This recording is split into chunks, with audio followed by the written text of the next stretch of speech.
మా ఊరుకు ఆర్ఎంపీ ఉండాలి. మేము సపరేట్ గా పోవాలంటే 500 పెట్టినా ఆటో వస్తలేదు. మేము పనికి పోయి వస్తున్నాం. ఇంతంత కాలుకు తగిలినా ఇప్పుడు అక్కడికి రావాలంటే మాకు ఎమర్జెన్సీ రారు. మా మొగోళ్ళు ఉండరు. మాకు ఇంటింటికి బండ్లు లేవు. మాకు దయచేసి మాకు ఆర్ఎంపీ ఉండాలి. ఫీజు కట్టినా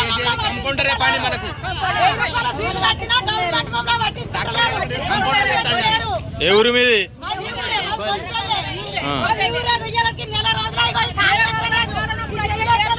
మాకు ఊళ్ళో డాక్టర్ ఉంటే వస్తాడు, ఒక సూది ఎత్తాడు, తెల్లారితో పనికి పోతాం. మేము పని చేసుకుంటాం, జాబులు కాదు మాకు ఉండాలి. మా ఊరికి మాత్రం ఉండాలి. పైసలు ఉంటాయి. అయినా నెల రోజులు ఆర్ఎంపీ తీసుకుంటాను.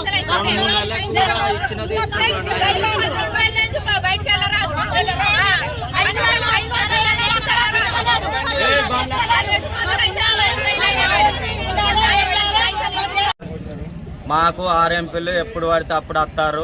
మాకు ఆపద సంపదకి 2-3 నెలలు అయినా కానీ పైసలకు ఆగుతారు. మేము పెద్దపల్లికి పోతే డాక్టర్ సరిగా ఉంటలేరు.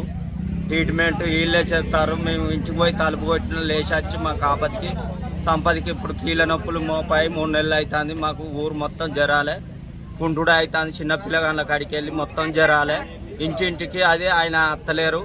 మేము వేయమని చెప్తే మమ్మల్ని బంద్ పెట్టిర్రని వాళ్ళు అత్తలేరు. అది ముచ్చటి.